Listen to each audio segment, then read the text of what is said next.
पिछले वीडियो के आखिर में 3 ऑप्टिमाइजर्स एक स्टार्ट लाइन पर खड़े थे। एक लाल SGD, एक पीला मोमेंटम, एक नीला एडम, और हमने कहा था अगली बार इनकी रेस कराएंगे। आज अगली बार नहीं है, आज वही रेस है, लेकिन एक छोटा अपग्रेड है। आज हम 3 कलर्ड बॉल्स को किसी कार्टून वैली में घूमते हुए देखकर खुश नहीं होंगे। हम पाईटॉर्च में एक्चुअल न्यूरल नेटवर्क बनाएंगे, एक्चुअल डेटा लेंगे, एक्चुअल ग्रेडियंट्स निकालेंगे, एक्चुअल ट्रेनिंग लूप लिखेंगे और फिर उन्हीं रिजल्ट्स को मैप, ग्राफ, कोड और प्रेडिक्शन के रूप में देखेंगे। थियरी अब स्क्रीन पे चलने वाली है। पहले एक अनकंफर्टेबल बात, इंटरनेट पर ऑप्टिमाइजर डिस्कशंस कभी कभी क्रिकेट टीम सिलेक्शन जैसी हो जाती हैं। कोई कहेगा एडम ही बेस्ट है, कोई कहेगा SGD के बिना कैरेक्टर नहीं बनता, कोई कहेगा बस लर्निंग रेट ट्यून कर लो।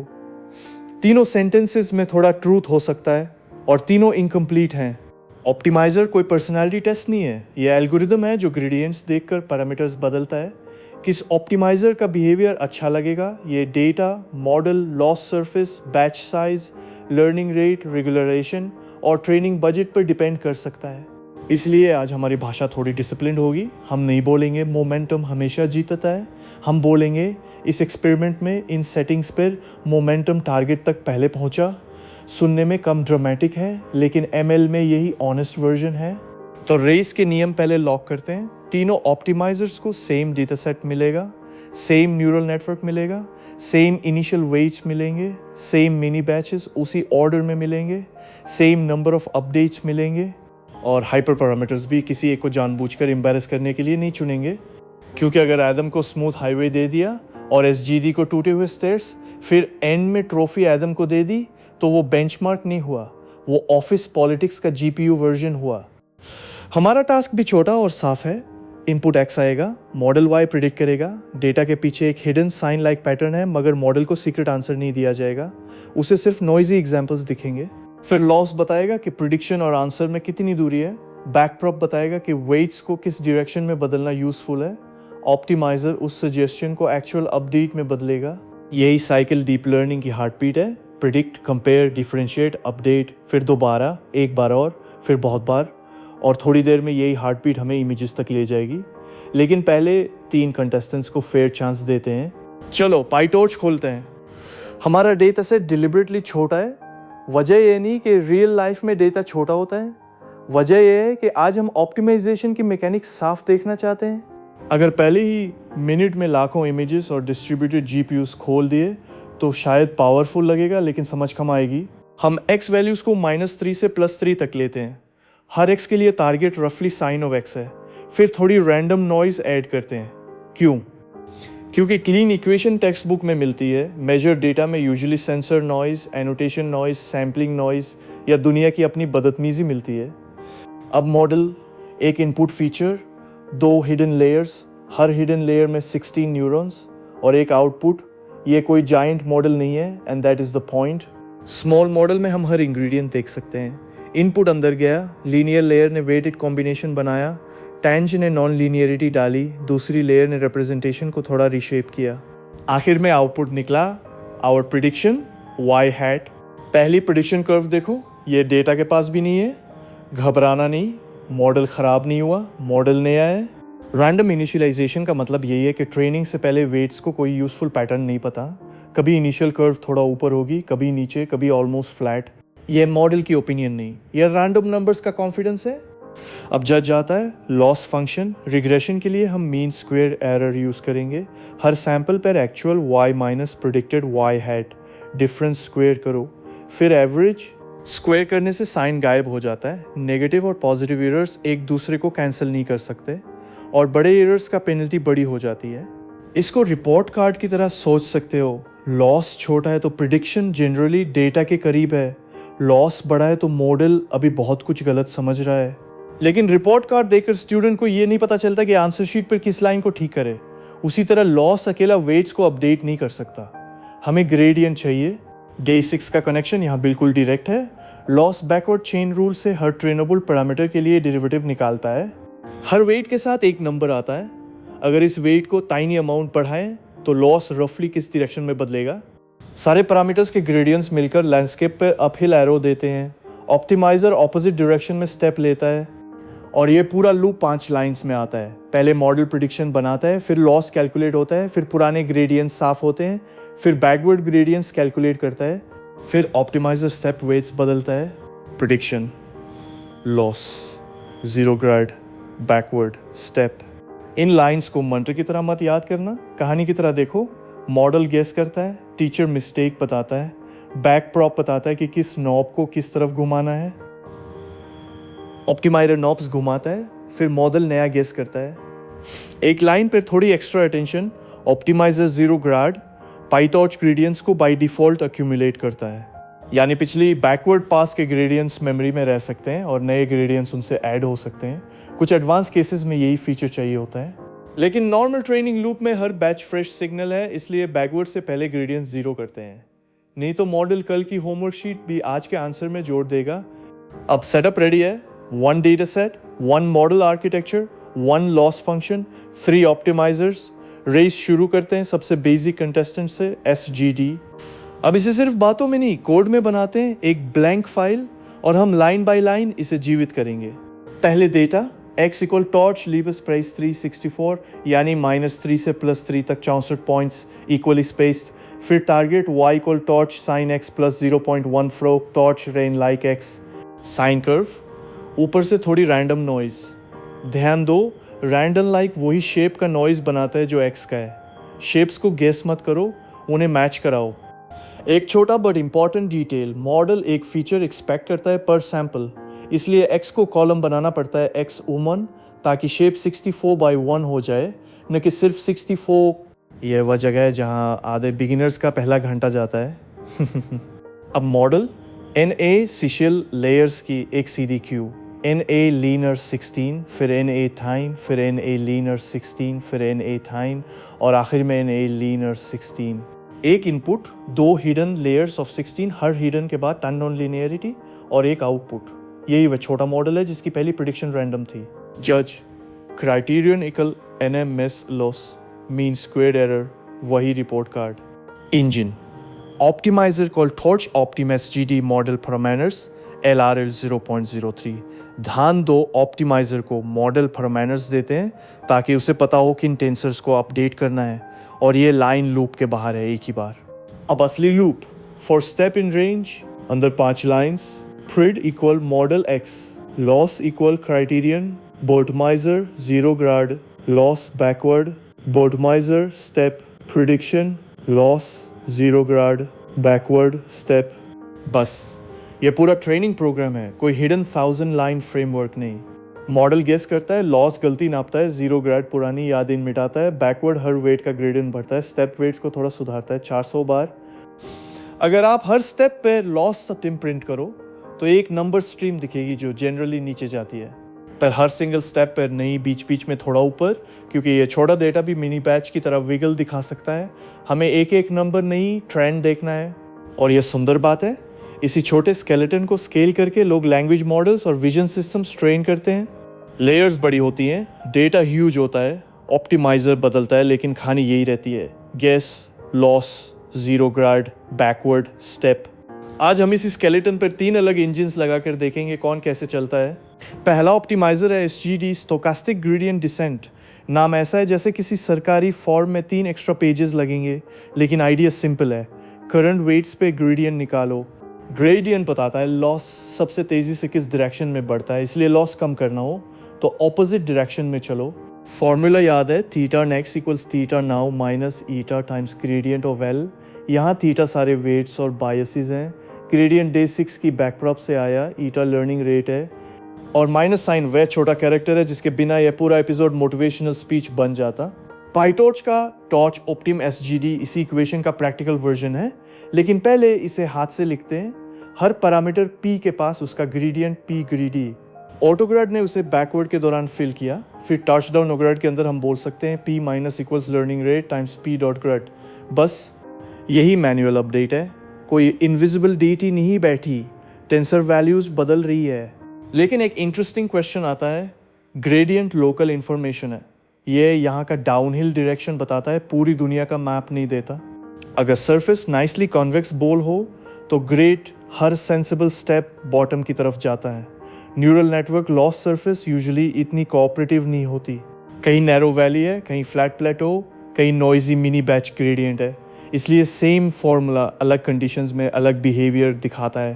पहला डायल, लर्निंग रेट बहुत छोटा, रेड एसजीडी बॉल देखो, डायरेक्शन सही है, इंटेंशन भी सही है, लेकिन हर स्टेप माइक्रोस्कोपिक है। ट्रेनिंग लॉस नीचे जा रही है, मगर इतनी धीरे कि प्रोग्रेस बार को भी एक्सिस्टेंशियल क्राइसिस हो जाए। अब लर्निंग रेट बहुत बड़ा, बॉल ग्रेडियंट की ऑपोजिट डायरेक्शन में चलती है, लेकिन इतना दूर कि वैली के बॉटम को क्रॉस करके दूसरी वॉल पर जा गिरती है। अगला ग्रेडियंट उसे फिर उल्टी तरफ भेजता है। रिजल्ट लेफ्ट राइट, लॉस कभी नीचे कभी ऊपर। ये ऑप्टिमाइज़र की लेजीनेस नहीं, हमारी स्टेप साइज टू अग्रेसिव है। बीच में एक सेंसिबल रेंज होती है, उसे हम validation, curves and control trials से फाइंड करते हैं। वन मैजिकल यूनिवर्सल वैल्यू नहीं होती। Different model, different scale, different data, different good range. इसलिए कोड में LR गुड 0.03 देकर उसे टैटू मत करवा लेना, वह इस टाइनी एक्सपेरिमेंट की चॉइस है। अब एक सटल डिटेल, SGD में स्टोकेस्टिक शब्द कहाँ से आया? अगर हर स्टेप पूरे ट्रेनिंग डेटासेट से ग्रेडियंट निकाले, वह फुल बैच ग्रेडियंट डिसेंट होगा। एक्यूरेट डायरेक्शन मिल सकती है, बट कंप्यूट एक्सपेंसिव हो सकता है। SGG या मिनी बैच SGG हर स्टेप पे डेटा का छोटा सबसेट यूज़ करता है। ग्रेडियंट एस्टिमेट थोड़ा नॉइजी होता है, बट अपडेट बहुत चीपर होता है। लार्ज डेटा सेट्स पे यही ट्रेड ऑफ प्रैक्टिकल है। तो रेड पाथ परफेक्टली स्ट्रेट नहीं होगा, मिनी बैच बदलता है, ग्रेडियंट थोड़ा बदलता है, लॉस भी कुछ इंडिविजुअल स्टेप्स पर ऊपर जा सकता है। इसका मतलब रन ब्रोकन नहीं। हमें लोकल विगल नहीं, ओवरऑल ट्रेंड देखना है। लर्निंग रेट डैशबोर्ड पे रेड कर्व देखो। अर्ली स्टेप्स में लॉस तेज़ी से गिरती है, फिर इंप्रूवमेंट धीमी होती है। टारगेट लॉस ज़ीरो नहीं है। नॉइजी डेटा पर ज़ीरो ट्रेनिंग लॉस हमेशा हीरोइक नहीं होता, कभी कभी वह मेमोराइजेशन की वार्निंग भी हो सकती है। अभी हमारा फोकस कन्वर्जेंस बिहेवियर है, नॉट ब्रैगिंग राइट्स। और अब नैरो वैली में इसकी सबसे फेमस हैबिट देखेंगे, जिगजैग। नैरो वैली इमेजिन करो, लेफ्ट राइट डायरेक्शन बहुत स्टीप है, वैली के अलोंग आगे जाना रिलेटिवली फ्लैट है। ग्रेडियंट स्टीप डायरेक्शन में बड़ा होगा, इसलिए SGD एक साइड से दूसरी साइड बाउंस कर सकता है। हर bounce technically downhill information use कर रहा है, मगर फॉरवर्ड प्रोग्रेस इनएफिशिएंट लगती है। यह विजुअल सिर्फ कार्टून नहीं है, रियल हाई डिमेंशनल मॉडल्स में कर्वेचर डिफरेंट डायरेक्शंस में डिफरेंट हो सकती है। हम यहाँ 2 डिमेंशंस में देखकर इंट्यूशन बना रहे हैं। एक्चुअल पैरामीटर स्पेस में लाखों डिमेंशंस हो सकते हैं, इसलिए मैप को फुल जियोग्राफी मत समझो, यह रीडेबल स्लाइस है। अब मिनी बैच नॉइज ऐड करो। हर अपडेट पर मॉडल को 16 एग्जाम्पल्स मिलते हैं, पूरा डेटा सेट नहीं। एक बैच में कुछ पॉइंट्स पैटर्न की एक साइड पे ज़्यादा हों, दूसरे बैच में दूसरी साइड, ग्रेडियंट एस्टिमेट थोड़ा वॉबल करेगा। रेड SGD बोल हर सजेशन को फ्रेश एडवाइस की तरह सीरियसली लेती है। कोई बोले लेफ्ट चलो लेफ्ट, कोई बोले राइट चलो राइट, कोई बोले थोड़ा आगे चलो थोड़ा आगे। Very obedient, not always very efficient. लेकिन SGD को डिसमिस मत करना, इसकी सिंप्लिसिटी स्ट्रेंथ्स हैं।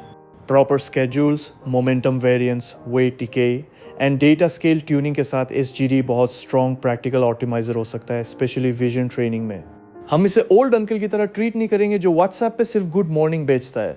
अब फेयर रेस में एक्चुअल रेड कर्व का समरी पढ़ते हैं। Fix seed, fix 1-16-16 1 tanh model, fix noisy sine regression, fix mini batch schedule, 400 updates.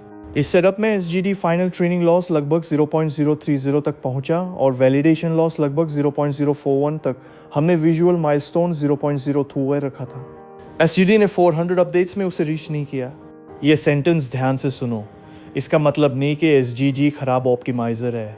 इसका मतलब इतना है कि इस मॉडल, इस डेटा, इस लर्निंग रेट और इस अपडेट बजट में रेड रन ने उस पर्टिकुलर थ्रेशोल्ड को क्रॉस नहीं किया। अगर लर्निंग रेट स्केड्यूल बदले, बैच साइज बदले, स्टेप्स बढ़ाएं, आर्किटेक्चर बदले, पिक्चर बदल सकती है। साइंस का मज़ा यही है, क्लेम जितना प्रिसाइज उतना यूज़फुल। अब रेड पाथ के साथ एक दूसरा डॉट स्टार्ट लाइन पे रखो। ये लो, यह हर न्यू ग्रेडियंट को इग्नोर नहीं करेगा, मगर पुरानी यूज़फुल डायरेक्शन को भूलने भी नहीं देगा। इसका नाम है मोमेंटम। SGD के स्टोकेस्टिक हिस्से को थोड़ा और खोलते हैं, क्योंकि यहाँ एक डायल है जो लोग अक्सर इग्नोर करते हैं, बैच साइज। 3 सिनारियो सोचो। पहला, हर स्टेप पर पूरे डेटा सेट से ग्रेडियंट, इसे कहते हैं full batch gradient descent. Direction सबसे एक्यूरेट मिलती है, यह सच में एवरेज डाउनहिल है। लेकिन हर एक स्टेप महंगा है क्योंकि अपडेट से पहले सारा डेटा प्रोसेस करना पड़ता है। छोटे डेटा पर ठीक, लाखों सैंपल्स पर एक एक स्टेप भारी हो जाता है। दूसरा एक्सट्रीम, हर स्टेप पर सिर्फ एक सैंपल। यह pure classic stochastic gradient descent है। अपडेट बहुत सस्ता, लेकिन एक अकेले पॉइंट से निकली डायरेक्शन बहुत नॉइजी होती है। पाथ सीधा नहीं, कूदता फांदता नीचे जाता है। बीच का रास्ता और प्रैक्टिस में सबसे कॉमन मिनी बैच। हर स्टेप पे डेटा का एक छोटा रैंडम सबसेट, मान लो 32 या 64 सैंपल्स। ग्रेडियंट एस्टिमेट थोड़ा नॉइजी रहता है पर काफ़ी स्टेबल, और अपडेट अब भी चीप। यही स्वीट स्पॉट है, इसीलिए दुनिया लगभग हमेशा मिनी बैच यूज़ करती है। अब स्क्रीन पर 2 पाथ साथ रखो, एक स्मूथ फुल बैच पाथ साफ लेकिन हर स्टेप स्लो, दूसरा विगली मिनी बैच पाथ थोड़ा टेढ़ा लेकिन कई ज़्यादा स्टेप्स उसी समय में। दोनों नीचे पहुंचते हैं, रास्ता अलग दिखता है।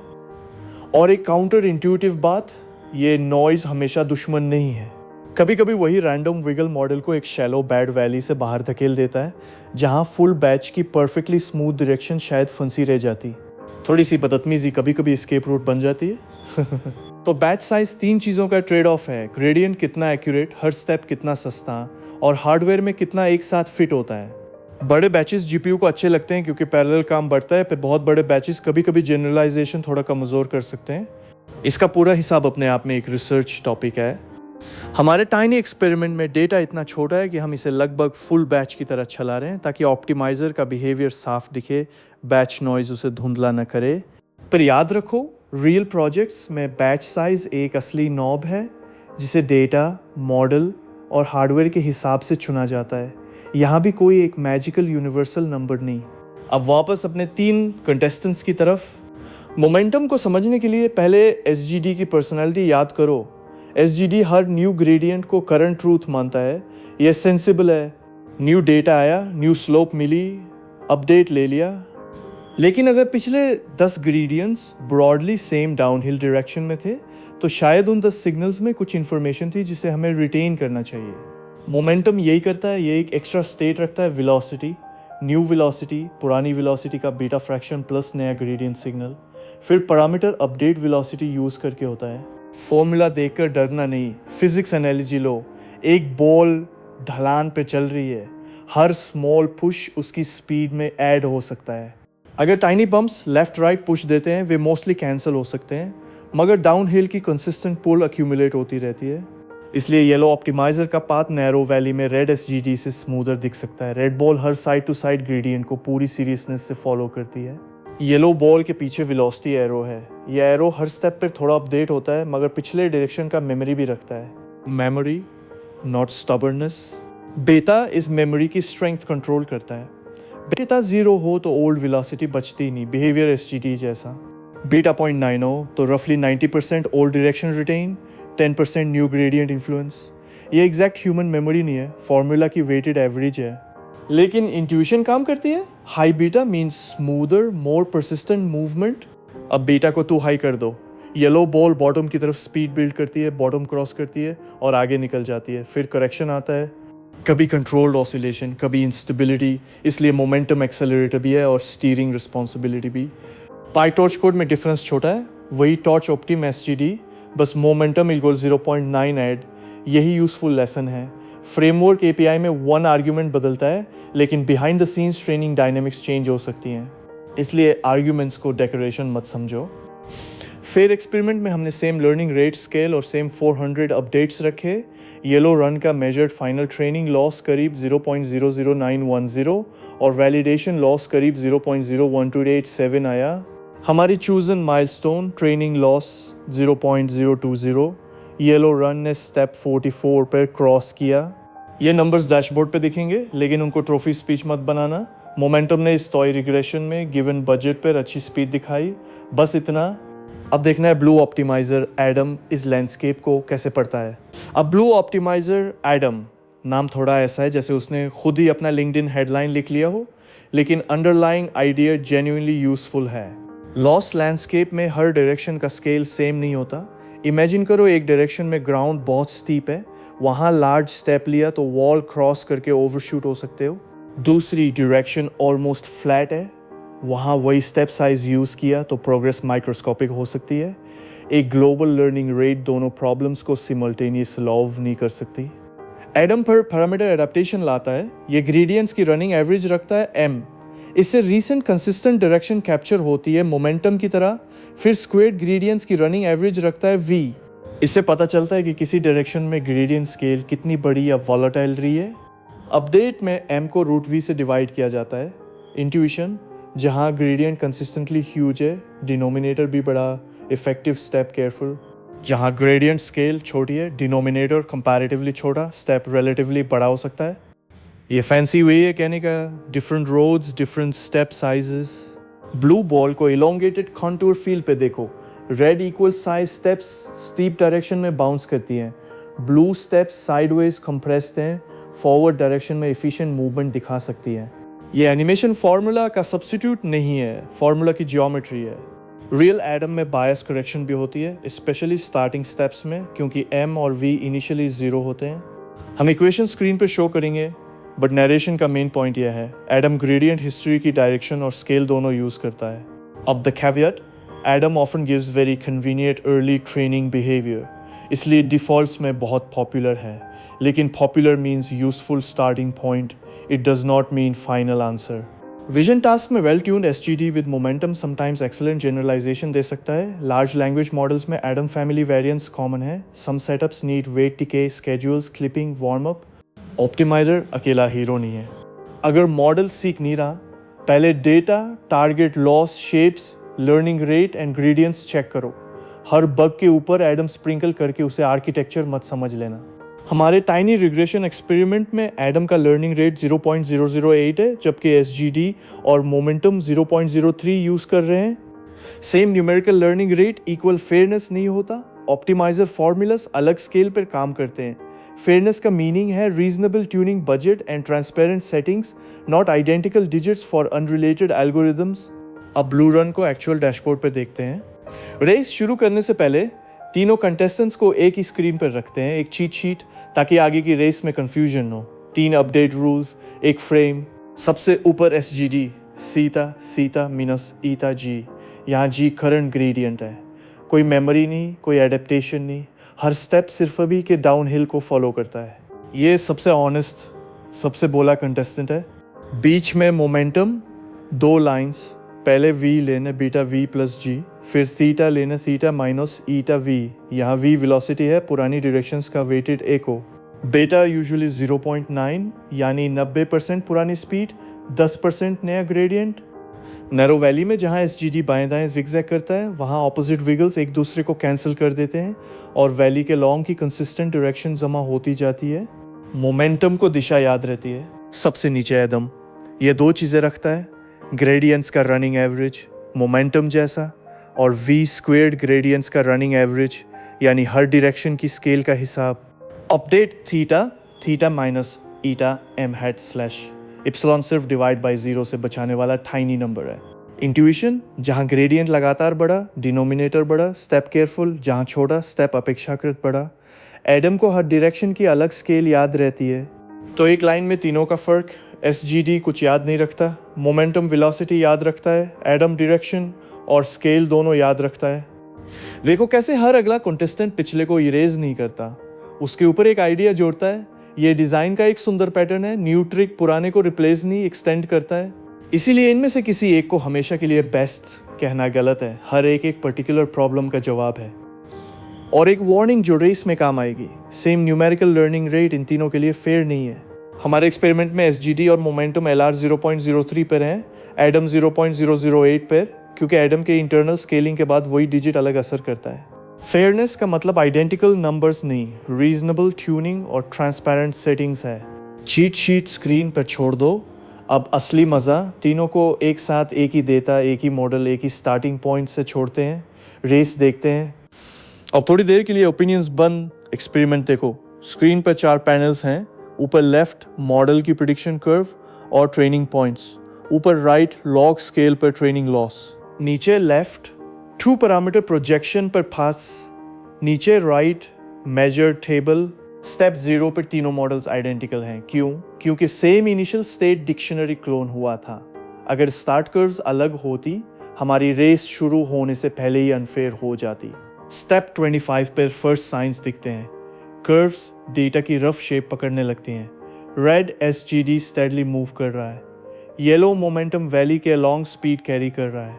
Blue Adam scale adjusted steps ले रहा है, लेकिन इस पॉइंट पर विनर अनाउंस करना सिली होगा। अर्ली लॉस यूजफुल सिग्नल है, फाइनल वर्डिक्ट नहीं। स्टेप 100 पर टेबल अपडेट करते हैं। अब मोमेंटम रन टारगेट के करीब है। एडम भी इंप्रूव कर रहा है। एसजीडी पीछे है, मगर कर्व डिसेंड कर रही है। ध्यान दो, हम एनिमेशन को मेजर्ड जेसन वैल्यूज से ड्राइव करेंगे। कोई हैंड ड्रॉन सिनेमैटिक कर्व नहीं जो स्टोरी को कन्वीनियंट बनाए। फाइनल रिजल्ट, इस डिटर्मिनिस्टिक रन में मोमेंटम ने ट्रेनिंग लॉस 0.02 माइलस्टोन स्टेप 144 पे क्रॉस किया। एडम ने वही माइलस्टोन स्टेप 200 पे क्रॉस किया। एसजीडी 400 स्टेप्स के भीतर माइलस्टोन तक नहीं पहुंचा। फाइनल ट्रेनिंग लॉसेस स्क्रीन पर एग्जैक्ट नंबर्स हैं, रफली ऐसे। एसजीडी करीब 0.03, मोमेंटम और एडम दोनों करीब 0.009। वैलिडेशन पर भी वही पैटर्न, एसजीडी सबसे ऊपर, मोमेंटम और एडम लगभग बराबर नीचे। नंबर्स क्लोज हैं एग्जैक्टली, इसलिए न्यूआंस इंपॉर्टेंट है। मोमेंटम एंड एडम दोनों इस सेटअप में गुड फाइनल रीजन तक पहुंचे। मोमेंटम सिलेक्टेड माइलस्टोन तक पहले पहुंचा। इससे यूनिवर्सल लीडर बोर्ड नहीं बनती, ये एक मेजर्ड एग्जाम्पल बनता है जिससे हम ट्रैजेक्टरीज और ट्यूनिंग बिहेवियर समझ सकते हैं। ट्रॉफी पे लिखेंगे विनर ऑफ दिस सेटअप। बहुत छोटी ट्रॉफी होगी मगर साइंटिफिकली ऑनेस्ट होगी। अब रेस का सबसे इंपॉर्टेंट ट्विस्ट, ट्रेनिंग लॉस नीचे गई, ग्रेट, बट वैलिडेशन लॉस देखो। अगर ट्रेनिंग कर्व परफेक्ट नीचे जाती रहे और अनसीन डेटा पे बिहेवियर खराब हो, देन मॉडल ने पैटर्न नहीं, मे बी डिटेल्स याद किए। अभी ये प्रॉब्लम स्मॉल है, इसलिए वैलिडेशन स्टोरी खाम है। लेटर वीडियोस में जनरलाइजेशन को प्रॉपरली खोलेंगे। आज का लेसन सिंपल है, ऑप्टिमाइज करने से पहले एक्सपेरिमेंट डिज़ाइन करो, रन करने से पहले मैट्रिक्स डिसाइड करो, ग्राफ देखकर क्लेम करो। यही इस रेस का असली इनाम है, कोई ट्रॉफी नहीं बल्कि साफ सोचने का एक तरीका। अब तक हमने अपडेट हाथ से लिखा, P minus equals LR times P dot grad torch dot no grad के अंदर। यह सीखने के लिए परफेक्ट था क्योंकि हर टेंसर की वैल्यू अपनी आंखों से बदलते देखी, लेकिन प्रोडक्शन कोड में आप हर बार ये लूप दोबारा नहीं लिखते। पाइटॉर्च इसे एक ऑब्जेक्ट में पैक कर देता है। Torch optim SGD model parameters LR equal 0.03, momentum equal 0.9, बस एक लाइन। इसे एक ऑब्जेक्ट में दो चीज़ें रहती हैं, अपडेट रूल और उस रूल का इंटरनल स्टेट। प्लेन एसजीडी में स्टेट लगभग कुछ नहीं। मोमेंटम में वेलोसिटी बफर, एडम में M और V दोनों, ये स्टेट मॉडल के अंदर नहीं रहता, ऑप्टिमाइज़र के अंदर रहता है। इसीलिए ऑप्टिमाइज़र लूप के बाहर सिर्फ एक बार बनाया जाता है। अगर हर इटरेशन में नया ऑप्टिमाइज़र बनाओगे तो मोमेंटम की मेमोरी हर स्टेप पर रिसेट हो जाएगी और आपका मोमेंटम रन चुपचाप प्लेन एसजीडी बन जाएगा। यह एक ऐसा बग है जो एरर नहीं देता, सिर्फ रिजल्ट खराब करता है। अब वही 3 लाइंस जो डे 6 और ब्लॉक 2 में मिली थी, अब प्रोडक्शन फॉर्म में optimiser 0 grad, loss backward, optimiser step 0 grad, backward step. कहानी एग्जैक्टली वही है। पुराने ग्रेडियंट्स साफ करो, नए ग्रेडियंट्स निकालो, एक स्टेप लो। फर्क सिर्फ इतना है कि अब ऑप्टिमाइज़र स्टेप हर पैरामीटर ग्रुप के लिए वह अपडेट एक साथ करता है, चाहे वह एसजीडी हो, मोमेंटम हो या एडम। एक छोटा लेकिन ज़रूरी मेंटल मॉडल, लॉस बैकवर्ड सिर्फ P ग्राड भरता है, ऑप्टिमाइज़र स्टेप उन ग्राड्स को पढ़कर वेट्स बदलता है।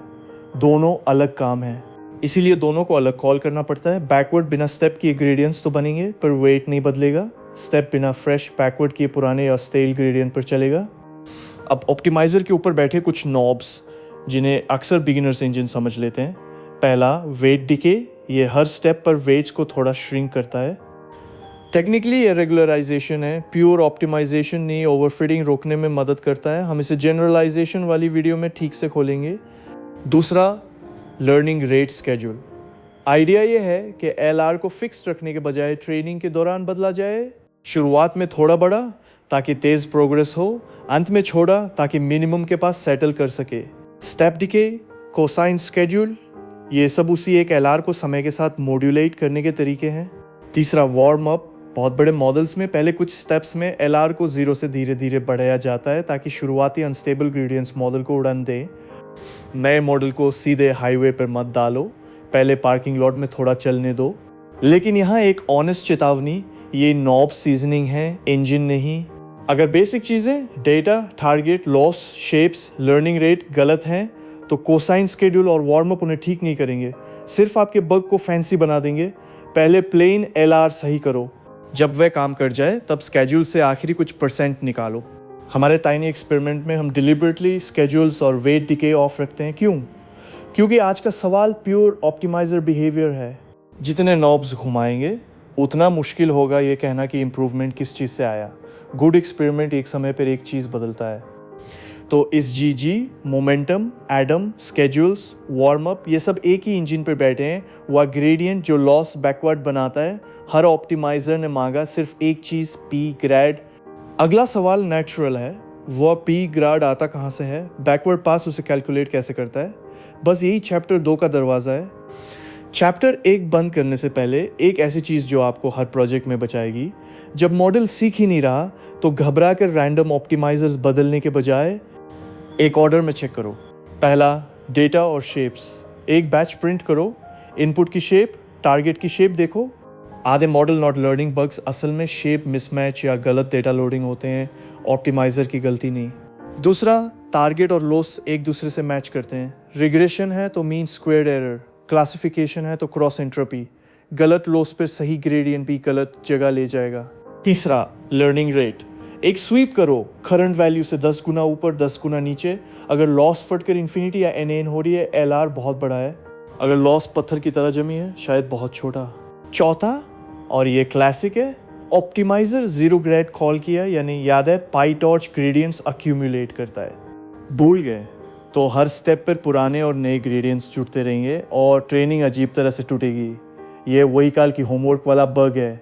पांचवा, क्या ग्रेडियंट्स एक्चुअली बन भी रहे हैं। किसी टेंसर पे गलती से डिटैच हो गया या रिक्वायर्स ग्रेड फॉल्स रह गया तो ग्राफ टूट जाता है और P ग्रेड नन रहता है। यह चीज़ हमें सीधे चैप्टर 2 में ले जाती है, जहां हम देखेंगे ये ग्राफ बनता कैसे है। और सबसे पावरफुल डिबगिंग ट्रिक, आखिरी में एक टाइनी बैच लो, सिर्फ 8 पॉइंट्स, और मॉडल को सिर्फ उसी पे बार बार ट्रेन करो। अगर एक हेल्थी मॉडल 8 पॉइंट्स को भी मेमोराइज नहीं कर पा रहा तो प्रॉब्लम ट्यूनिंग नहीं, कहीं कोड में बग है। अगर वह 8 पॉइंट्स पर लॉस लगभग 0 कर देता है तो लर्निंग मशीनरी सही है। आपकी असली प्रॉब्लम डेटा या स्केल है। ओवरफिट 1 बैच या एक लाइन का रियलिटी चेक पूरे वीकेंड की डिबगिंग बचा सकता है। अब पूरे चैप्टर का सार एक सांस में। हमने एक छोटा डेटा सेट लिया, साइन ऑफ x साथ में थोड़ी नॉइस, एक छोटा model 1 input, 2 hidden layers of 16, tense 1 output, एक जज, मीन स्क्वेयर्ड एरर, और 3 contestants, SGD, momentum, Adam. SGD सबसे ऑनेस्ट बेसलाइन है, ग्रेडियंट की उल्टी दिशा में एक स्टेप बस। मोमेंटम ने मेमोरी जोड़ी वेलोसिटी, ताकि नैरो वैली में जिगजैग की जगह अलोंग वैली स्पीड बने। एडम ने हर डायरेक्शन का अपना स्केल पढ़ा, M और V, ताकि स्टीप और फ्लैट डायरेक्शंस को अलग ट्रीट कर सके। और मेजर्ड रेस का असली सबक दोहरा दूं, इस डिटर्मिनिस्टिक सेटअप में मोमेंटम ने 0.02 माइलस्टोन पहले छुआ, स्टेप 144 पर। एडम ने स्टेप 200 पर। SGD 400 स्टेप्स में वहां नहीं पहुंचा। फाइनल लॉसेस सब क्लोज थे। ये इस एक्सपेरिमेंट का ऑब्जर्वेशन है, यूनिवर्सल लीडर बोर्ड नहीं। डेटा, मॉडल, लर्निंग रेट या बजट बदलो और ऑर्डर बदल सकता है। इसीलिए फेयरनेस का मतलब था fix seed, cloned initial state, same mini batch order, same update budget. Science का मज़ा यही है, पहले रूल्स तय करो फिर रेस देखो। और एक बात जो मैं चाहता हूँ आप याद रखें, ऑप्टिमाइजर अकेला हीरो नहीं है, यह ऑर्केस्ट्रा का एक इंस्ट्रूमेंट है। डेटा, आर्किटेक्चर, लॉस, रेगुलराइजेशन सब मिलकर बचते हैं। जो इंजीनियर ऑप्टिमाइजर को सिल्वर बुलेट समझता है वो अगला बग जरूर खाता है। तो हर ऑप्टिमाइजर ने एक ही चीज़ मांगी, पीटर ग्राडर, और वो आया लॉस बैकवर्ड से। अब हम उस मैजिक को खोलेंगे। चैप्टर 2 में टेंसर, कंप्यूटेशनल ग्राफ और रिवर्स मोड चेन रूल यानी बैकवर्ड पास असल में ग्रेडियंट्स बनाता कैसे है, चलिए हुड खोलते हैं। चैप्टर 1 हमें एक सवाल पर छोड़ गया था, हर ऑप्टिमाइजर ने P ग्रेड मांगा, लेकिन वह P ग्रेड बनता कैसे है। आज उसी इंजन का हुड खोलते हैं। इसका नाम है ऑटो ग्रेड। पहले एक चीज़ साफ कर लें, पाईटॉर्च में टेंसर सिर्फ नंबर्स का एरे नहीं है। एक टेंसर 2 चीज़ें रख सकता है, अपनी वैल्यू और ऑप्शनली अपने ग्रेडियंट को ट्रैक करने की क्षमता। यह क्षमता ऑन करने के लिए एक फ्लैग है, रिक्वायर्स ग्रेड। जब आप कहते हो रिक्वायर्स ग्रेड जी, तो आप पाईटॉर्च से कह रहे हो इस टेंसर पर जो भी ऑपरेशंस होंगे उन्हें याद रखना, क्योंकि बाद में मुझे इसका डेरिवेटिव चाहिए होगा। एक टाइनी एग्जाम्पल देखो और ध्यान दो कि हम डेरिवेटिव कहीं नहीं लिखेंगे। x equal torch tensor 2.0 requires grad जॉय, फिर y इक्वल x पुंतु प्लस 3x अब जादू, y बैकवर्ड और फिर x पुंतु पुंतु क्रो। वैल्यू आती है 7.0। रुको 7 क्यों? क्योंकि y बराबर एक्स स्क्वेयर प्लस 3x का डेरिवेटिव है 2x प्लस 3 x बराबर 2 रखो, 2 इंटू 2 4 प्लस 3 7। पाइटॉर्च ने वही निकाला बिना हमारे डेरिवेटिव लिखे, बिना कोई फॉर्मूला बताए। हमने सिर्फ फॉरवर्ड कंप्यूटेशन लिखी और उसने बैकवर्ड का हिसाब खुद रख लिया। यही ऑटोग्रैड का दिल है। आप नॉर्मल पाइथन की तरह मैथ लिखते हो, पाइटॉर्च पर्दे के पीछे हर स्टेप रिकॉर्ड करता जाता है। जब आप बैकवर्ड बोलते हो वह उस रिकॉर्ड को उल्टा चलकर हर इनपुट का डेरिवेटिव निकाल देता है। अब एक वोकैबुलरी वर्ड लीफ टेंसर, जो टेंसर्स आप डायरेक्टली बनाते हो रिक्वायर्स ग्रेड के साथ, जैसे हमारा एक्स या मॉडल के वेट्स वे ग्राफ के लीव्स कहलाते हैं। इन्हीं के ब्रॉड में बैकवर्ड अपना आंसर भरता है। बीच में बनी इंटरमीडिएट टेंसर्स जैसे वाई लीफ नहीं होती, उनका काम रास्ता बनाना है, फाइनल ग्राड रखना नहीं। और यही चैप्टर 1 से कनेक्शन पूरा होता है। जब आप इन लेयर बनाते हो उसके अंदर के वेट्स ऑटोमेटिकली रिक्वायर्स ग्राड जूक होते हैं। इसीलिए मॉडल पैरामीटर्स ऑप्टिमाइजर को देने पर हर वेट का बैकवर्ड के बाद रेडी मिलता है। कोई अलग से मैजिक नहीं, बस हर पैरामीटर एक ट्रैक लीफ टेंसर है। एक कॉमन बिगिनर गलती अभी बता दूं, अगर किसी टेंसर का रिक्वायर्स ग्राड फॉल्स है तो उसका ड्राड ग्राड हमेशा नॉन रहेगा, चाहे आप कितनी बार बैकवर्ड चलाओ। एक प्लेन टॉर्च टेंसर बिना फ्लैग का रिक्वायर्स ग्राड फॉल्स होता है और उसका बिगिनर ग्राड नन। अगर आपका ग्राड नन आ रहा है, पहला सवाल यही पूछो, क्या ये टेंसर ट्रैक हो भी रहा है? तो एक लाइन में आज की नींव, टेंसर बराबर data plus optional gradient tracking requires grad जीओआई स्विच है जो ट्रैकिंग ऑन करता है। बैकवर्ड वह कमांड है जो सारे लीफ ग्रेड्स भर देता है। अब अगला सवाल, पाइटॉर्च ये रिकॉर्ड रखता किस चीज़ में है? वह स्ट्रक्चर क्या है जिस पे बैकवर्ड उल्टा चलता है? उसे कहते हैं कंप्यूटेशनल ग्राफ। वही चलते हैं। तो पाइटॉर्च ऑपरेशंस को रिकॉर्ड कहाँ रखता है? एक स्ट्रक्चर में जिसे कहते हैं कंप्यूटेशनल ग्राफ। आज इसे देखते हैं क्योंकि बैकवर्ड की पूरी समझ इसी पिक्चर से आती है। आइडिया यह है, जब भी आप किसी ट्रैक टेंसर पे कोई ऑपरेशन करते हो, जोड़ो, गुणा करो, स्क्वायर करो, पाइटॉर्च चुपचाप एक नोड बना देता है। हर नोड एक ऑपरेशन है। नोड्स आपस में एजेस से जुड़ते हैं इस ऑर्डर में कि डेटा कैसे बहा। नीचे लीव्स हैं आपके इनपुट्स और वेट्स, ऊपर रूट है यूजुअली आपका लॉस, बीच में इंटरमीडिएट ऑपरेशंस। ये एक डायरेक्टेड ग्राफ है, इसीलिए इसे कंप्यूटेशनल ग्राफ कहते हैं। एक एग्जांपल से देखो, a equal tensor 2 requires grad जुटाइम, b टेंसर 2 रिक्वायर्स ग्राड जुटाइम, फिर l equal a b plus a दिस 2। अब यहाँ 3 ऑपरेशंस हुए, एक मल्टीप्लाई a इंटू बी, एक पावर a स्क्वायर और एक ऐड, दोनों को जोड़ने वाला। पाइटॉर्च ने तीनों के लिए नोड्स बनाए और उन्हें जोड़ दिया। अब एक सुंदर डिटेल, हर बनी हुई टेंसर के पास एक एट्रीब्यूट होता है ग्राड इफिन। यह बताता है कि यह टेंसर किस ऑपरेशन से आई और उस ऑपरेशन का लोकल डेरिवेटिव कैसे निकलेगा। हमारे एल का ग्राड इफिन प्रिंट करो तो आता है ऐड बैकवर्ड, क्योंकि एल का लास्ट ऑपरेशन एक एडिशन था। हर नोड को पता है अपना छोटा सा डेरिवेटिव अपने इनपुट्स के हिसाब से, पूरी दुनिया का नहीं, सिर्फ अपने एक कदम का। यही डिवीजन ऑफ लेबर ऑटोग्राड को पावरफुल बनाता है। किसी को पूरा कॉम्प्लिकेटेड डेरिवेटिव नहीं जानना, हर छोटा ऑपरेशन सिर्फ अपना लोकल रूल जानता है। मल्टीप्लाई का डेरिवेटिव, पावर का डेरिवेटिव, ऐड का डेरिवेटिव, बैकवर्ड इन छोटे रूल्स को चेंज करके पूरा आंसर बना देता है। कॉम्प्लेक्सिटी पूरे नेटवर्क की, फिर हर नोड का काम माइक्रोस्कोपिक। अब एक बात जो पाइटॉर्च को खास बनाती है, ये ग्राफ हर फॉरवर्ड पास पर फ्रेश बनता है। इसे कहते हैं डिफाइन बाय रन या डायनेमिक ग्राफ। आप कोई रिजिड ब्लूप्रिंट पहले से फिक्स नहीं करते, आप बस नॉर्मल पाइथन कोड चलाते हो और जैसे जैसे ऑपरेशंस होते हैं ग्राफ उसी वक्त बनता जाता है। इसका एक प्रैक्टिकल फ़ायदा है जो लोग अंडररेट करते हैं। आप बीच में इफ़ लगा सकते हो, फॉर लूप चला सकते हो, अलग अलग बैच पर अलग पास ले सकते हो और ऑटोग्राड फिर भी सही ग्रेडियंट निकालेगा क्योंकि उसने इसी रन का एक्चुअल ग्राफ रिकॉर्ड किया। ब्लूप्रिंट पहले से बनाने की मजबूरी नहीं, ग्राफ आपके कोड के साथ साथ जिंदा होता है। एक क्विक क्लैरिफिकेशन ताकि कंफ्यूजन हो, लीव्स के ब्रेड ब्रेड है। बीच की इंटरमीडिएट टेंसर्स का ग्राड बाय डिफ़ॉल्ट नहीं रखा जाता, वे सिर्फ रास्ता है। मेमोरी बचाने के लिए पाइटॉर्च उनका ग्राड ड्रॉप कर देता है। अगर कभी किसी इंटरमीडिएट का ग्राड चाहिए, स्पेशल तरीके हैं, पर नॉर्मली आपको लीव्स ही चाहिए, यानी वेट्स। तो पिक्चर तैयार है। फॉरवर्ड पास एक ग्राफ बनाता है लीफ से रूट तक, हर नोड अपने लोकल डेरिवेटिव के साथ। अब असली सवाल, इस ग्राफ पे चलकर सारे ग्रेडियंट्स निकालते कैसे हैं? आगे से पीछे या पीछे से आगे? इसी चॉइस में इफिशिएंसी का पूरा राज छुपा है, वो ये रिवर्स मोड। चलो अब सबसे इंपॉर्टेंट आइडिया जो पूरे डीप लर्निंग को प्रैक्टिकल बनाता है, रिवर्स मोड, यानी ग्राफ पे पीछे से आगे चलना, लॉस से शुरू करके इनपुट्स की तरफ। पहले सवाल, पीछे से क्यों, आगे से क्यों नहीं? इसका जवाब एक सिंपल ऑब्जर्वेशन में है। एक न्यूरल नेटवर्क में आउटपुट कितना होता है? यूजुअली एक ही नंबर, लॉस, और इनपुट कितने होते हैं? Millions of parameters. अब सोचो, अगर हम हर एक पैरामीटर के लिए अलग से आगे की तरफ डेरिवेटिव निकालें तो हमें मिलियंस पासेस लगेंगे हर पैरामीटर के लिए एक, बहुत महंगा। लेकिन अगर हम लॉस से शुरू करके उल्टा चलें तो एक ही बैकवर्ड पास में लगभग एक फॉरवर्ड पास जितने कॉस्ट में सारे पैरामीटर्स के ग्रेडियंट्स एक साथ निकल आते हैं। एक आउटपुट, मिलियन इनपुट्स। इसलिए पीछे से चलना स्मार्ट है। यही रिवर्स मोड ऑटोमेटिक डिफरेंशिएशन है और बैकप्रॉप इसी का एक नाम है। अब मैकेनिक्स चेन रूल के साथ याद करो, हर नोड अपना लोकल डेरिवेटिव जानता है। बैकवर्ड लॉस पर एक से शुरू होता है, लॉस का लॉस के रिस्पेक्ट में डेरिवेटिव 1 होता है ट्रिवियली। फिर ग्राफ में उल्टा चलता है रिवर्स ऑर्डर में।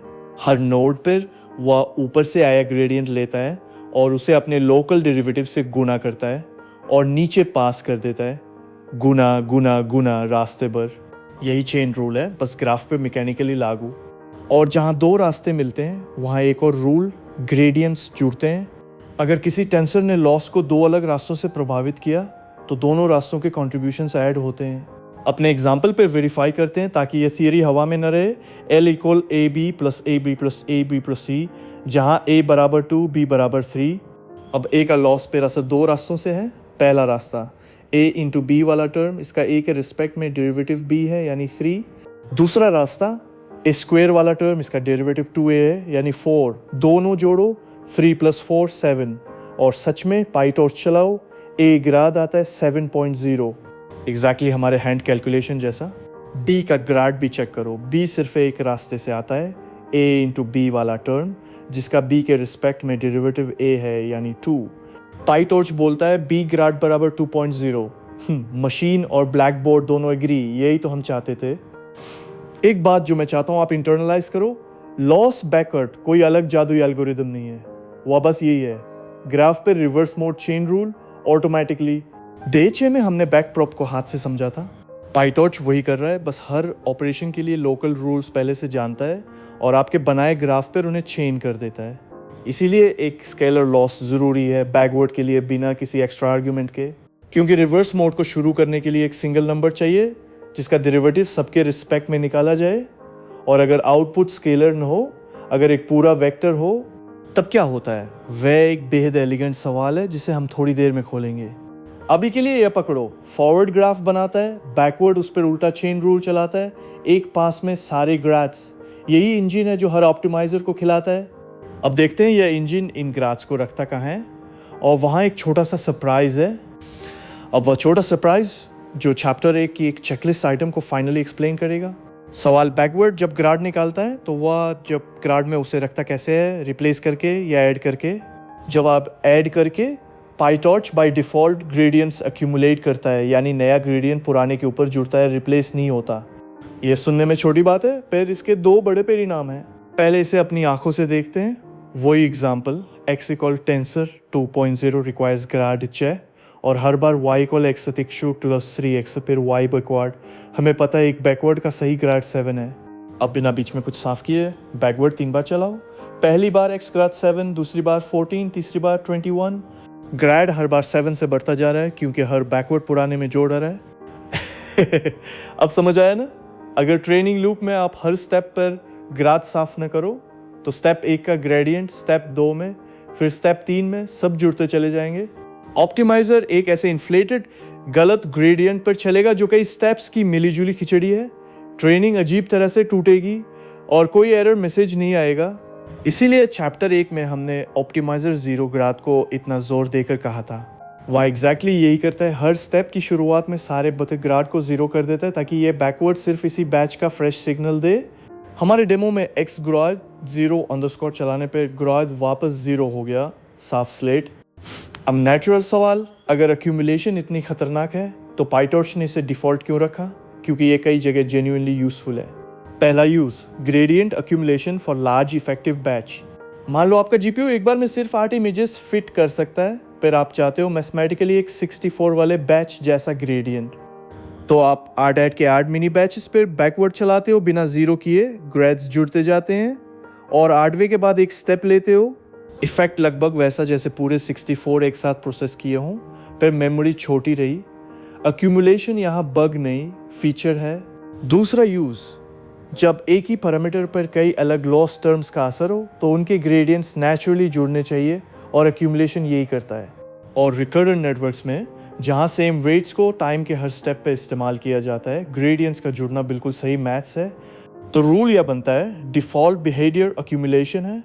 नॉर्मल ट्रेनिंग लूप में हर स्टेप पर 0 ग्राड से उसे रिसेट करो, और जब आप जानबूझकर एक्यूमुलेट करना चाहते हो लार्ज इफेक्टिव बैच के लिए, तब डिलिबरेटली 0 मत करो, कई बैकवर्ड चलाओ फिर एक स्टेप लो। यह एक अच्छा उदाहरण है एक बड़े प्रिंसिपल का। फ्रेमवर्क का डिफ़ॉल्ट बिहेवियर समझना उतना ही ज़रूरी है जितना उसका एपीआई।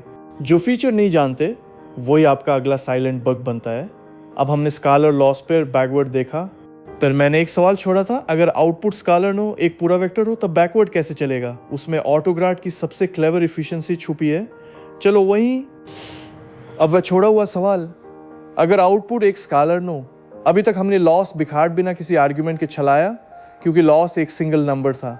स्कालर पर बैकवर्ड इम्प्लिसिटली मान लेता है कि शुरुआती ग्रेडियंट 1 है, लॉस के रिस्पेक्ट में डेरिवेटिव ट्रिवियली 1। पर सोचो आउटपुट एक वेक्टर है, x equal tensor 1.0 2.0 requires grad जू और y equal x call do. अब y 3 नंबर्स का वेक्टर है। अगर आप सीधे वे बैकवर्ड बोलोगे पाईटॉर्च एरर देगा क्योंकि उसे नहीं पता आप किस चीज़ का डेरिवेटिव चाहते हो, वेक्टर के हर कंपोनेंट का अलग, किस कॉम्बिनेशन का।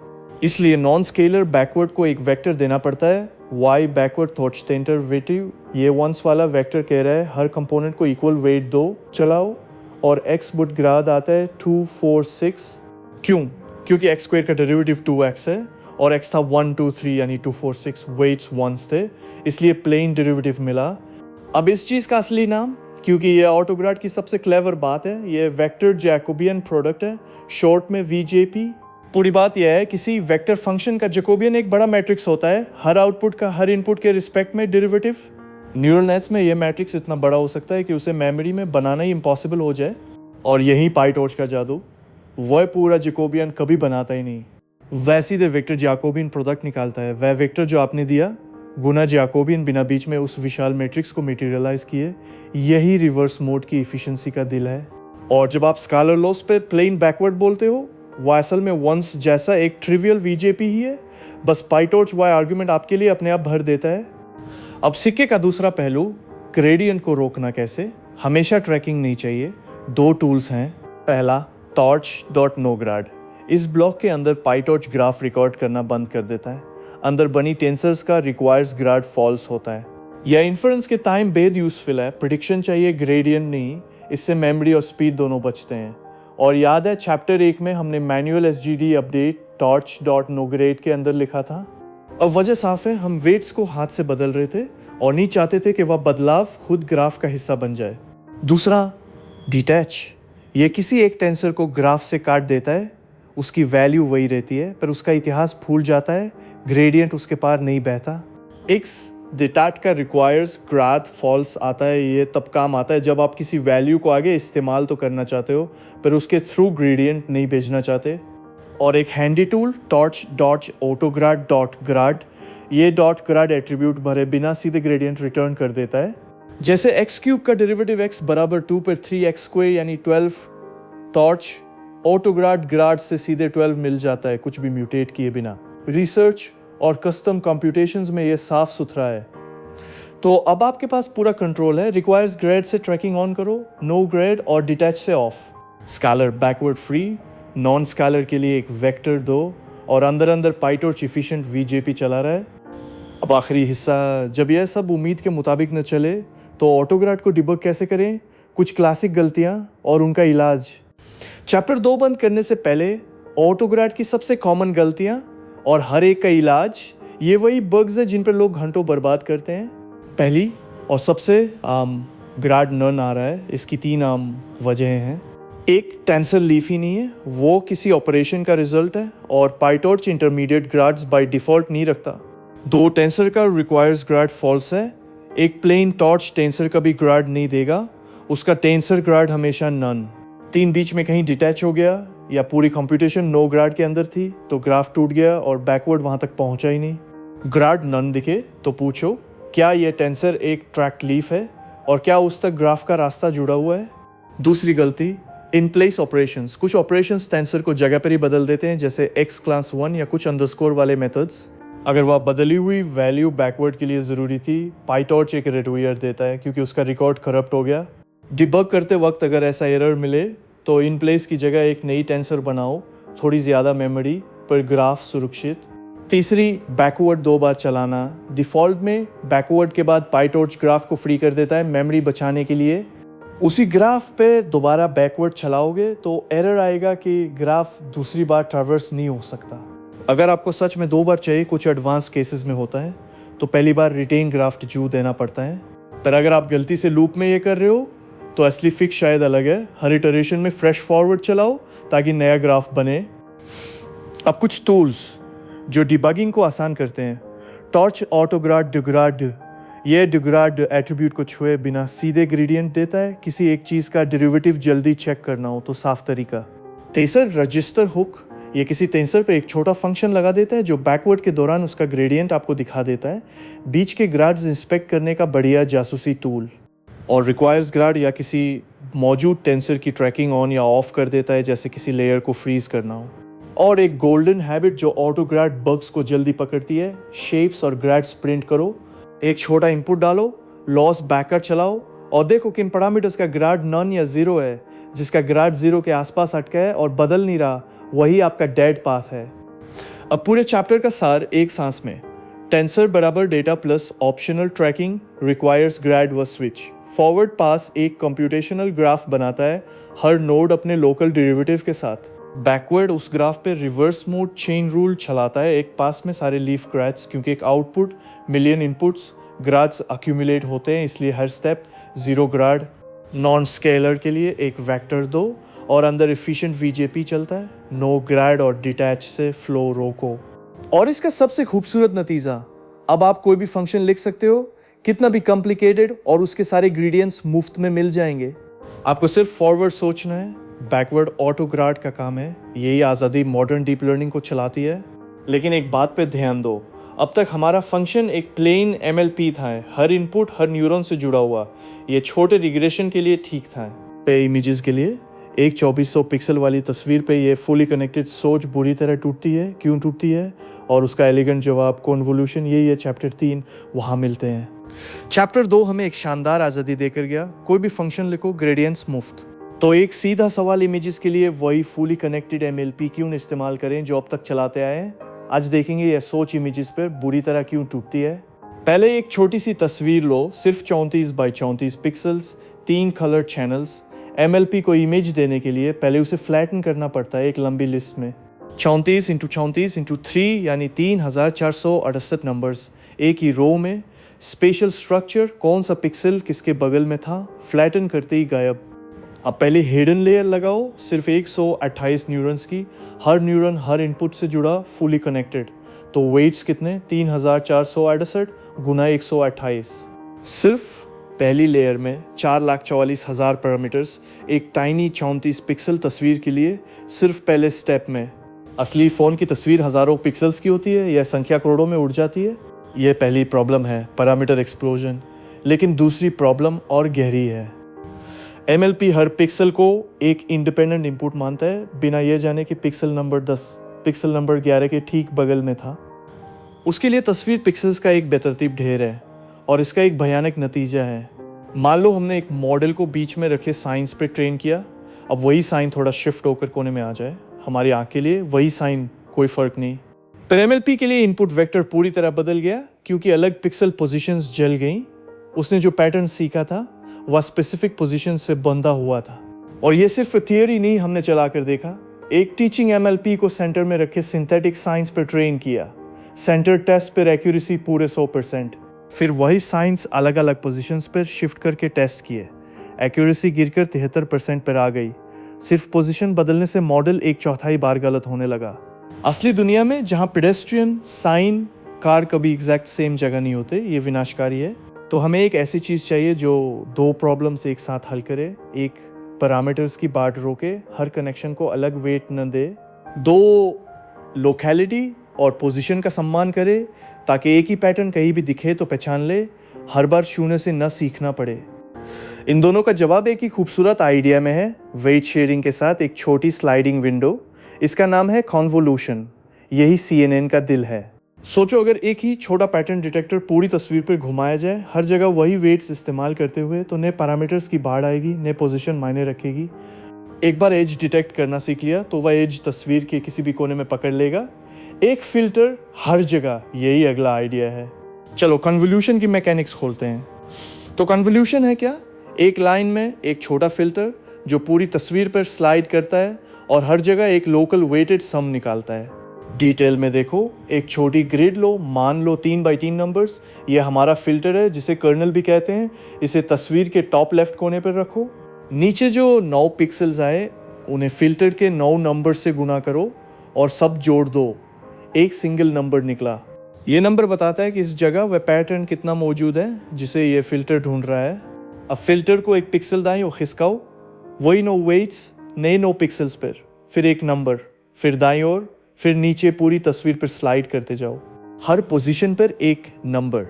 इन सारे नंबर से एक नई ग्रिड बनती है जिसे कहते हैं फीचर मैप। ये मैप दिखाता है कि वह पैटर्न तस्वीर में कहाँ कहाँ मिला। अब यहाँ 2 जादुई गुण छुपे हैं। पहला, वेट शेयरिंग।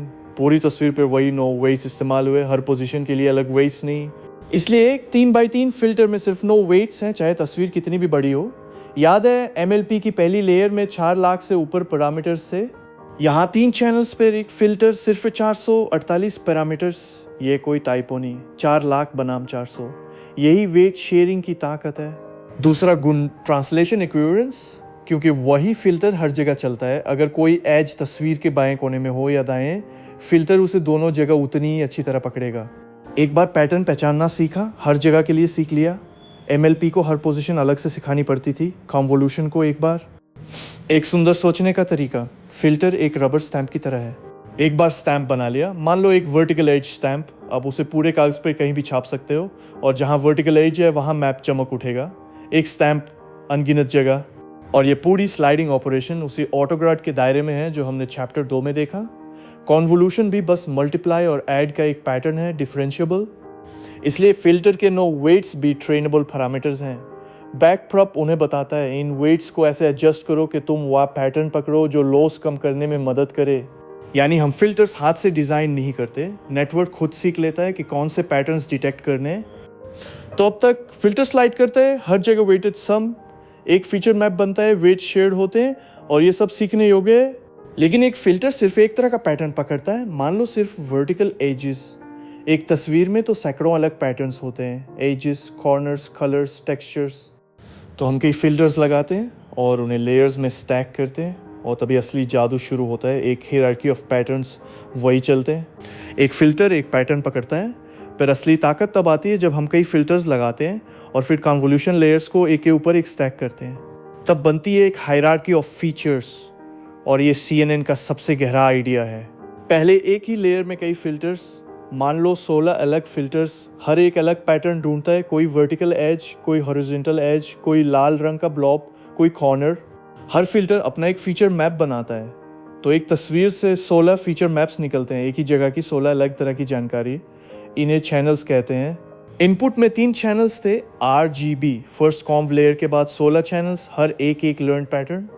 अब स्टैकिंग का कमाल, पहली लेयर रॉ पिक्सल्स पर चलती है तो वह सिर्फ सबसे सिंपल चीज़ें पकड़ सकती है, एजेस, कलर्स, छोटे कॉर्नर्स। लेकिन दूसरी कॉन्व लेयर पहली के फीचर मैप्स पर चलती है, पिक्सल्स पर नहीं, यानी वह एजेस और कलर्स के कॉम्बिनेशंस देखती है। एज प्लस एज मिलकर एक कॉर्नर, कॉर्नर्स मिलकर एक कर्व, कर्व्स मिलकर एक सर्कल या एक साइन का आउटलाइन।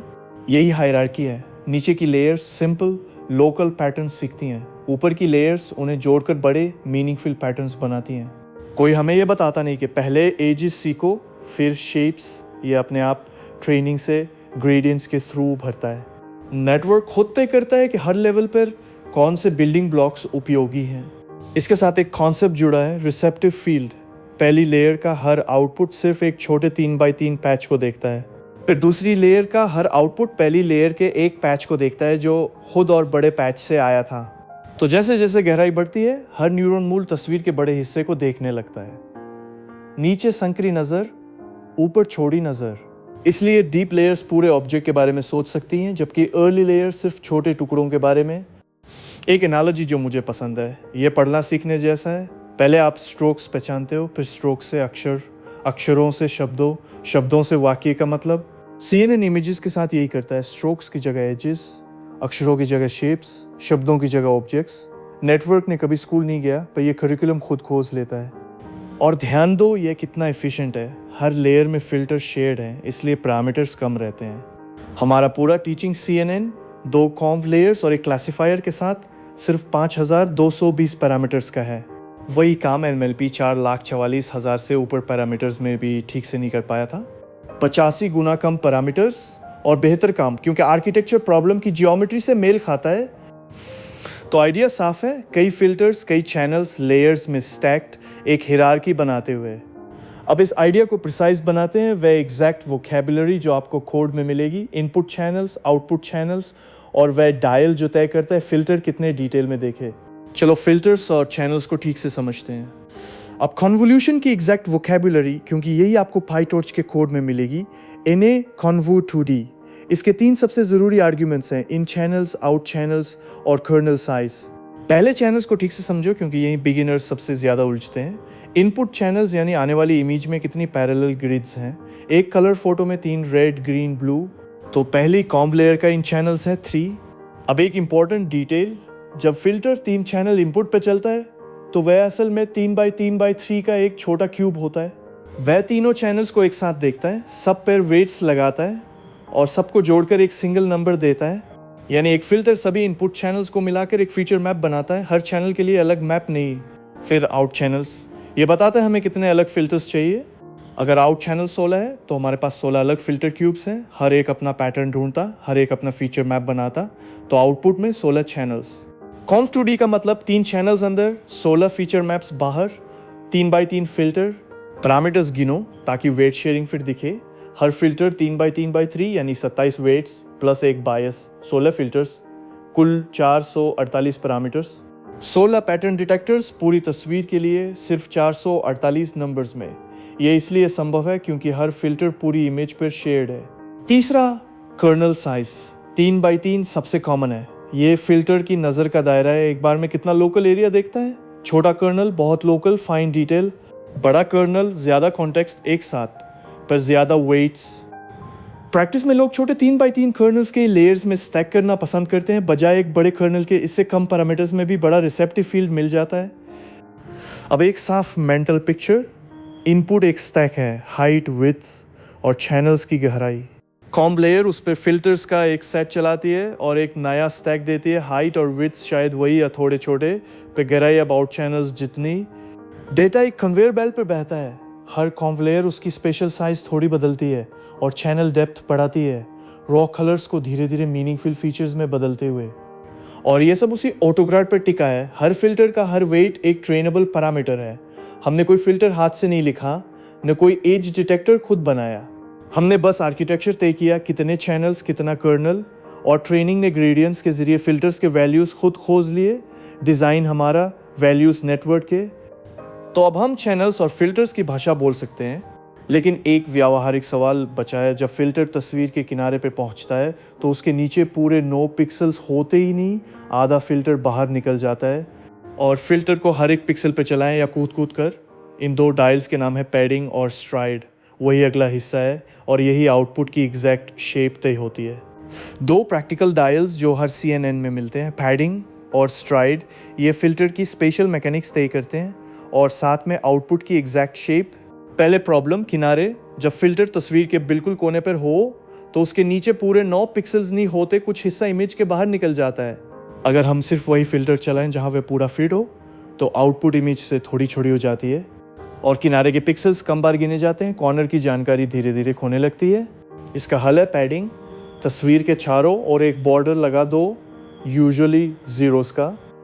अब फिल्टर किनारे पर भी पूरा फिट होता है और आउटपुट की स्पेशल साइज इनपुट जितनी रह सकती है। 3x3 फिल्टर के लिए 1 पिक्सल की पैडिंग L1 साइज को बिल्कुल प्रिजर्व कर देती है। इसीलिए हमारे टीचिंग CNN में हर कॉम पर पैडिंग इक्वल 1 है, ताकि कॉम खुद साइज न घटाने का काम हम जानबूझकर पूलिंग से करेंगे। दूसरा डायल स्ट्राइड, यह बताता है फिल्टर हर बार कितने पिक्सल कूदे। स्ट्राइड 1, एक पिक्सल हर जगह, डेंसेस्ट आउटपुट। स्ट्राइड 2, 1 पिक्सल छोड़कर तो फिल्टर आधी पोजीशंस पर ही रुकता है और आउटपुट लगभग आधी साइज का। स्ट्राइड सब सैम्पलिंग का एक तरीका है, कम पोजीशंस, छोटा आउटपुट, कम कंप्यूट। अब वह फॉर्मूला जो सब कुछ प्रिडिक्ट कर देता है, आउटपुट साइज बराबर input minus kernel plus 2 times padding बटा stride plus 1, input minus kernel plus twice padding divided by stride plus 1। इसे रटा मत मारो, समझ लो। कर्नल घटाता है क्योंकि फिल्टर को फिट होने की जगह चाहिए। पैडिंग वापस जोड़ती है, स्ट्राइड डिवाइड करता है क्योंकि आप पोजीशंस छोड़ रहे हो।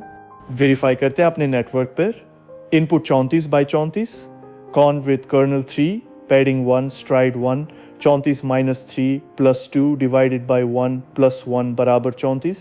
साइज वही रही बिल्कुल जैसा पैडिंग से उम्मीद थी।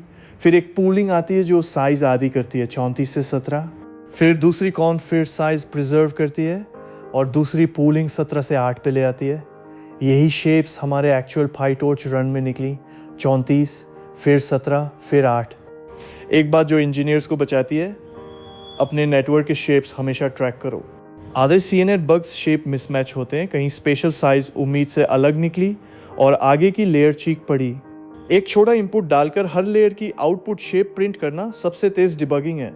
चैप्टर 2 का ओवरफिट 1 बैच याद है? यहाँ का इक्विवेलेंट है प्रिंट एवरी शेप। तो पैडिंग साइज बचाती है, स्ट्राइड साइज घटाती है और वह फॉर्मूला आपको बिना रन किए बता देता है आउटपुट कितना बड़ा होगा। ये कोई रैंडम नॉब्स नहीं, इनसे आप डेटा के भाव को डिज़ाइन करते हो। अब एक और ऑपरेशन जिसका जिक्र बार बार आया, पूलिंग।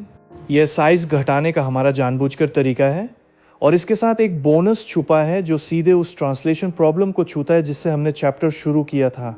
चलो पूलिंग देखते हैं। पूलिंग एक सिंपल ऑपरेशन है पर इसके 3 काम बड़े काम के हैं। आइडिया, फीचर मैप के छोटे छोटे पैचेस लो और हर पैच को एक सिंगल नंबर में समेट दो। सबसे कॉमन है मैक्स पूलिंग। एक 2x2 विंडो लो, उसके 4 नंबर्स में से सबसे बड़ा रखो, बाकी फेंक दो, फिर विंडो आगे खिसकाओ। इफेक्ट फीचर मैप की हाइट और विड्थ आदि सबसे बड़ा रखो का मतलब है इस छोटे इलाके में जहां ये पैटर्न सबसे स्ट्रांगली मिला वही सिग्नल आगे भेजो। एवरेज पूलिंग एक वेरिएंट है जो मार्क्स की जगह औसत लेता है। पहला फ़ायदा, साइज घटती है इसलिए आगे की लेयर्स पर कंप्यूट और मेमोरी कम। दूसरा, रिसेप्टिव फील्ड तेज़ी से बढ़ता है क्योंकि अब हर नंबर एक बड़े मूल इलाके को रिप्रेजेंट करता है। तीसरा फ़ायदा और सबसे सुंदर, थोड़ी ट्रांसलेशन टॉलरेंस। अगर एक पैटर्न विंडो के अंदर एक पिक्सल इधर उधर हो जाए, मार्क्स फिर भी वही रहेगा क्योंकि सबसे बड़ा नंबर शायद वही है। यानी पूलिंग छोटी छोटी पोजीशन की हलचल को सोक कर लेता है। कॉन्वोल्यूशन ने कहा था पैटर्न कहीं भी हो पकड़ लूँगा, पूलिंग जोड़ता है और थोड़ा हिल भी जाए तो भी परेशान नहीं। और अब वह चीज़ जिसने हमारे एक्सपेरिमेंट में सारा फ़र्क डाला, ग्लोबल एवरेज पूलिंग। नेटवर्क के आखिर में 2 कॉम पूल ब्लॉक्स के बाद हमारे पास 8x8 की 32 चैनल फीचर स्टैक थी। उसे एक क्लासीफायर से जोड़ने से पहले हम हर चैनल का पूरा एवरेज ले लेते हैं, पूरी स्पेशल ग्रिड को एक सिंगल नंबर में। 32 चैनल्स तो 32 नंबर्स, और इसके साथ पोजीशन की जानकारी पूरी तरह छोड़ दी जाती है। हम सिर्फ पूछते हैं ये पैटर्न तस्वीर में कितना मौजूद है, न कि कहाँ मौजूद है।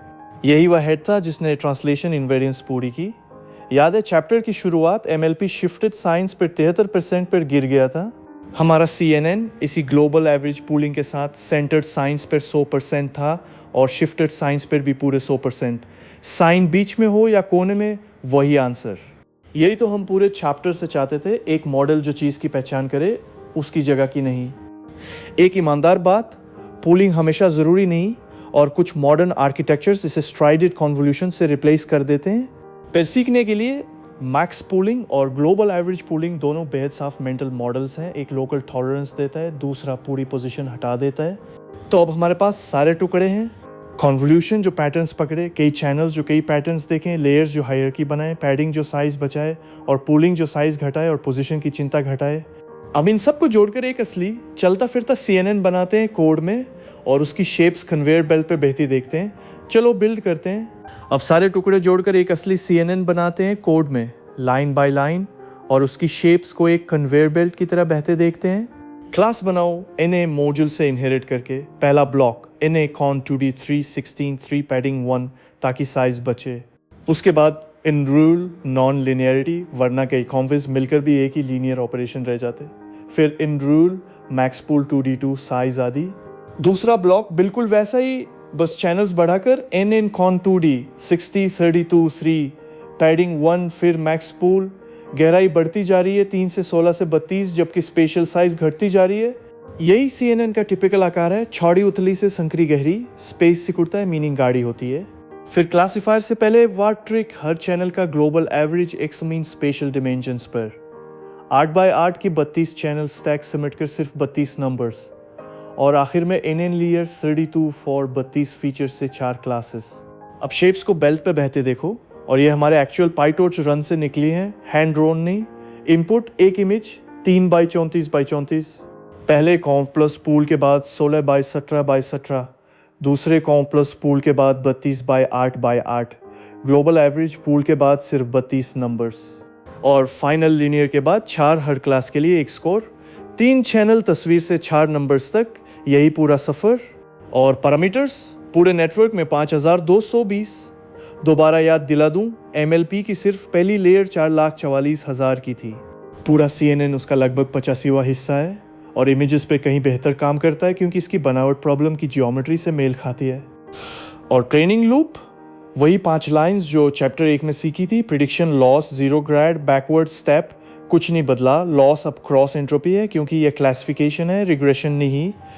ऑप्टिमाइजर एडम पर इंजन वही फॉरवर्ड एक ग्राफ बनाता है। लॉस बिकॉर्ड रिवर्स मोड से हर फिल्टर के हर वेट का ग्रेडियंट बढ़ता है। ऑप्टिमाइजर स्टेप उन्हें सुधारता है। यही तीनों चैप्टर्स का जुड़ाव है। आर्किटेक्चर चैप्टर 3 का, ग्रेडियंट इंजन चैप्टर 2 का, ऑप्टिमाइजर चैप्टर 1 का। तीनों एक ही लूप में साथ बजते हैं। ध्यान दो, हमने एक भी फिल्टर हाथ से नहीं लिखा, न कोई एज डिटेक्टर खुद बनाया, न कोई शेप टेम्पलेट। हमने सिर्फ यह ढांचा तय किया, कितने चैनल्स, कितनी लेयर्स, कहाँ पूलिंग। बाकी सब फिल्टर्स के अंदर के हज़ारों नंबर्स ट्रेनिंग ने ग्रेडियंट से खुद खोज लिए। कोड तैयार है, शेप्स समझ आ गई, पर एक मॉडल का असली इम्तिहान ट्रेनिंग एक्यूरेसी नहीं, अनसीन बदली हुई परिस्थितियों में उसका व्यवहार है। तो अब इसे एक ड्राइविंग जैसे काम पे चलाते हैं और ईमानदारी से देखते हैं ये कहाँ चमकता है और कहाँ नहीं। और साथ में एक ज़रूरी चेतावनी भी, यह क्या है और यह क्या हरगिज़ नहीं है। अब इम्तिहान एक ड्राइविंग जैसे काम पर हमने सिंथेटिक ट्रैफिक साइन शेप्स बनाए, अलग रंग, अलग आकार, थोड़ी नॉइज़ के साथ, और CNN को सिखाया इन्हें पहचानना। साथ में वही पुराना MLP भी ट्रेन किया फेयर कंपैरिजन के लिए। दोनों को सिर्फ बीच में रख के साइंस पर ट्रेन किया गया। पहला रिजल्ट सेंटर्ड साइंस पर, दोनों 100%। यहाँ तक कहानी उबाऊ है, ईजी टास्क, दोनों पास। असली टेस्ट अब आता है। अब हमने साइंस को अलग अलग पोजीशंस पर शिफ्ट करके टेस्ट किया, कोने में, किनारे पर, वहाँ जहाँ ट्रेनिंग में कभी नहीं दिखे। यही असली दुनिया है। साइन, पेडेस्ट्रियन, कार कभी एग्जैक्ट सेम जगह नहीं होते। MLP की एक्यूरेसी गिरकर 73%, CNN की एक्यूरेसी पूरे 100%। वही साइन नई जगह, MLP लड़खड़ाया, CNN अडिग रहा। और पैरामीटर्स MLP 4,44,000 से ऊपर, CNN सिर्फ 5,220, लगभग 85 गुना कम। कम पैरामीटर्स, बेहतर जनरलाइजेशन। यही इस पूरे चैप्टर का सबूत है। हवा में दावा नहीं, वेट शेयरिंग और पूलिंग आर्किटेक्चर में ट्रांसलेशन इनवेरिएंस गुण देते हैं जो MLP को डेटा से रटना पड़ता और फिर भी नहीं आता। अब रुको और बहुत ध्यान से सुनो क्योंकि ये हिस्सा एक्यूरेसी से ज़्यादा ज़रूरी है। ये जो हमने बनाया ये एक टीचिंग प्रोटोटाइप है। यह एक असली सेल्फ ड्राइविंग सिस्टम नहीं है, न किसी व्हीकल का परसेप्शन मॉड्यूल, न किसी सड़क पे भरोसा करने लायक कोई चीज़। यह सिंथेटिक शेप्स पे कंट्रोल सेटअप में एक कॉन्सेप्ट समझाने के लिए बनाया गया छोटा डेमो है और बस। असली ड्राइविंग ग्रेड विजन इससे कई दुनिया आगे है। उसमें लाखों करोड़ों विविध रियल वर्ल्ड इमेजेस होती हैं, बारिश, कोहरा, रात, धूप, टूटे फूटे साइंस, भारी डेटा ऑगमेंटेशन, कठोर testing across edge cases, multiple sensors का fusion, redundancy, fail safe systems और सखर रेगुलेटरी वैलिडेशन। एक टॉय मॉडल को सड़क पर भरोसा देना खतरनाक और गैर जिम्मेदाराना है। हमारा मकसद ये समझाना था कि कॉन्वोल्यूशन क्यों और कैसे काम करता है, न कि कोई डिप्लॉयबल परसेप्शन बनाना। तो सही सबका यह है, कॉन्वोल्यूशन एक powerful, efficient, translation aware building block है जो इमेजेस के लिए फुली कनेक्टेड से कहीं बेहतर सूटेड है। यह सेफ्टी की गारंटी नहीं है। आर्किटेक्चर एक शुरुआत है, रोबस्टनेस, डेटा, टेस्टिंग और इंजीनियरिंग डिसिप्लिन उसे कहीं सेफ बनाते हैं, अगर बना पाते हैं तो। और ये ईमानदारी अच्छे इंजीनियर की पहचान है। रिजल्ट दिखाओ, स्कोप बताओ, ओवर क्लेम मत करो। जैसे चैप्टर 1 में हमने कहा था, winner of this setup universal नहीं, वैसे ही यहाँ works on our synthetic science, सड़क पे नहीं। तो हमने इमेजेस के लिए सही आकार का फंक्शन बना लिया और उसे ईमानदारी से परखा। अब पूरे 2 घंटे के सफ़र को एक साथ समेटते हैं, ऑप्टिमाइज़र से ऑटोग्राड से CNN तक, और देखते हैं ये सब एक ही धागे में कैसे बंद है। तो आज का पूरा 2 घंटे का सफ़र एक साथ हमने 3 बड़े आइडिया खोले, और वे 3 अलग बातें नहीं थी, एक ही कहानी के 3 हिस्से थे। चैप्टर 1 में ऑप्टिमाइज़र्स, हमने हाथ से ट्रेनिंग लूप लिखा और 3 कंटेस्टेंट्स को एक फेयर रेस में उतारा, SGD, मोमेंटम, आडम। और सबसे बड़ा सबका एक्यूरेसी नहीं था, यह था कि पहले एक्सपेरिमेंट डिज़ाइन करो, मैट्रिक्स पहले तय करो, फिर ग्राफ देखकर बोलो। हमारे सेटअप में मोमेंटम एक माइलस्टोन तक पहले पहुंचा, पर वह इस सेटअप का ऑब्जर्वेशन था, कोई यूनिवर्सल लीडर बोर्ड नहीं।